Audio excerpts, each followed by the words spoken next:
and welcome!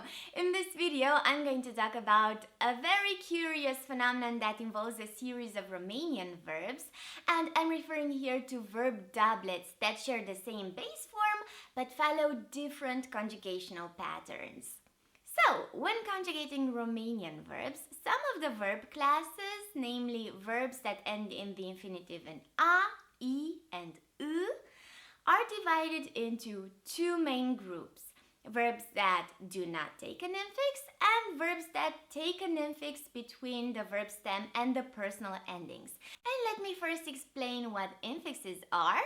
An infix is a letter or a group of letters that is inserted within a word to create inflectional forms. For instance, in case of verbs ending in a in the infinitive, there's a great deal of verbs that take the infix is or as. So we can have verbs that are conjugated without an infix, like the verb a termina, or we can have verbs that are conjugated with an infix, like the verb a dansa. Eu termin, tu termini, el termină, ea termină, noi terminăm, voi terminați, ei termină, ele termină. Eu dansez, tu dansezi, el dansează, ea dansează, noi dansăm, voi dansați, ei dansează, ele dansează. Verbs in E also present numerous examples of verbs that integrate the infix esc or ești into their conjugation. So we can have verbs that are conjugated without an infix, like the verb a fugi, or we can have verbs that are conjugated with an infix, like the verb a citi. Eu fug, tu fugi, el fuge, ea fuge, noi fugim, voi fugiți, ei fug, ele fug. Eu citesc, tu citești, el citește, ea citește, noi citim, voi citiți, ei citesc, ele citesc. Verbs in U are also divided into verbs that take the infix ăsc or ăști and verbs that don't take an infix. So we can have verbs that are conjugated without an infix, like the verb a coborî, or we can have verbs that are conjugated with an infix, like the verb a hotărî. Eu cobor, tu cobori, el coboară, ea coboară, noi coborâm, voi coborâți, ei coboară, ele coboară. Eu hotărăsc, tu hotărăști, el hotărăște, ea hotărăște, noi hotărâm, voi hotărâți, ei hotărăsc, ele hotărăsc. Most verbs fall into one group or the other, so they either conjugate with an infix or without an infix.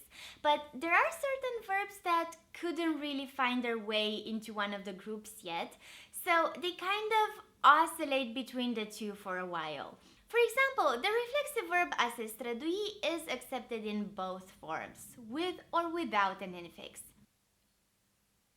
Eu mă strădui, tu te strădui, el se străduie, ea se străduie, noi ne străduim, voi vă străduiți, ei se străduie, ele se străduie.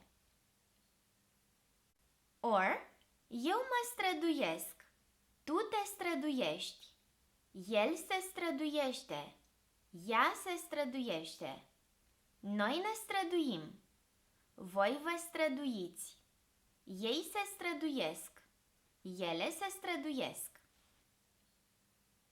Such rival forms do not usually exist in a language for a long period of time, and one of the forms is eventually marginalized, being considered either old-fashioned or regional, or is abandoned completely, while the other form takes over and becomes established. For example, the verb a însemna, in the sense of to mean something, used to be encountered with an infix. So a sentence like ce însemnează asta would be considered standard language in the past.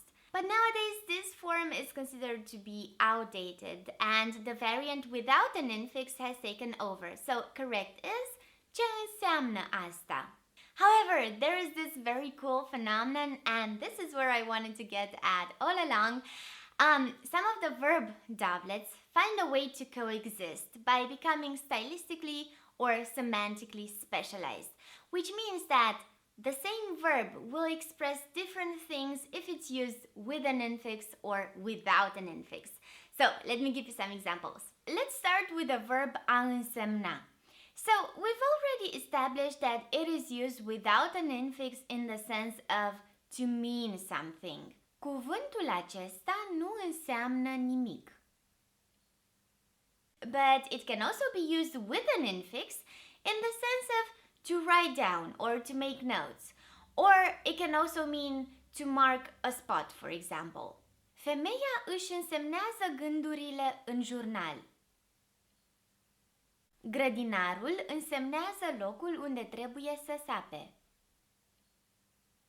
The verb a acorda without an infix means to offer, to give or to grant something to someone. Consiliul acordă o mare atenție acestei probleme. And with an infix, it means to tune an instrument. Chitaristul își acordează chitara.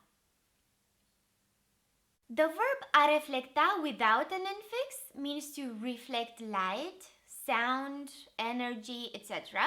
Or it can mean to express something or to be a sign of something. For example, suprafața lucioasă reflectă lumina. Fotografiile nu reflectă întotdeauna realitatea. The verb a reflecta with an infix means to think in a detailed and careful way about something. Tânărul reflectează asupra vieții. The verb a manifesta without an infix means to display or to show something clearly or visibly through one's behavior or attitude. Profesorul manifestă înțelegere pentru situația noastră. The verb a manifesta with an infix means to participate in a demonstration. Studenții manifestează în fața universității. The verb a ordona without an infix means to give an official command or a compelling instruction to do something.